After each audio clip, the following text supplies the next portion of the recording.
ফের প্রশ্নের মুখে অঙ্গনওয়াড়ির খাবারের মান, বিক্ষোভ গ্রামবাসীদের। অভিযোগ, দক্ষিণ 24 পরগনা ক্যানিং এর মালিরধার 263 নম্বর অঙ্গনওয়াড়ি কেন্দ্রে খিচুড়িতে জোঁক নজরে আসে অভিভাবকদের। এরপরই ক্ষোভে ফেটে পড়েন স্থানীয়রা।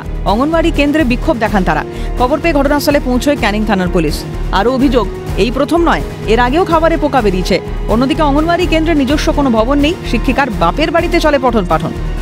যোগ দিয়েছে, মাটিতে শাক তুলে নিয়ে রান্না করেছে, ভালো করে ধুইনি, যোগটা পড়ে গেছে, ডিমও পড়ে গেছে, তাই তুলে তবু ওর সাথে দিয়ে দিয়েছে। তার আগে মাছি বা পোকা অনেকবার পড়েছে, আমরা এসে বলে গেছি, এটা নিয়ে বারবার বলেছি আমাদের।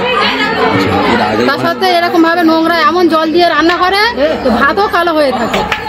অভিযোগ স্বীকার করে নেন মালিরধার 263 নম্বর অঙ্গনওয়াড়ি কেন্দ্রের শিক্ষিকা। আমি বারবার ওদের বলে দিই, খাবারটা যখন তোমরা নেবে দেখে নিও। তারপরে এসে যোগ করেছে, আমি তাতেও অস্বীকার করিনি। হতেই পারে, এখন ছাপ্পাতাড়িতে থাকতেই পারে, আমি এ নিয়ে কোনো অভিযোগ করিনি। পোকা পড়ছে খিচুড়িতে, ওরা যদি বলে, এখন কিছু করার নেই। আমার খিচুড়ি রান্না করার সময় জোঁক নজরে আসেনি বলে দাবি অঙ্গনওয়াড়ি কেন্দ্রের রাঁধুনির। আমি তো এখন নিজেই ভেবে পাচ্ছি না, কেন আমি পরিষ্কার পরিচ্ছন্ন ভাবেই করেছি, আমার চোখে জিনিসটা ধরা পড়েনি। অঙ্গনওয়াড়ি কেন্দ্রের খাবারে কখনো পোকা, কখনো টিকটিকি, কিন্তু শিশু খাদ্য নিয়ে কেন এত গড়িমসি? কোনো বিপদ ঘটলে সেই দায় কার? দক্ষিণ 24 পরগনা থেকে হরিপদ মণ্ডলের রিপোর্ট, ক্যালকাটা নিউজ।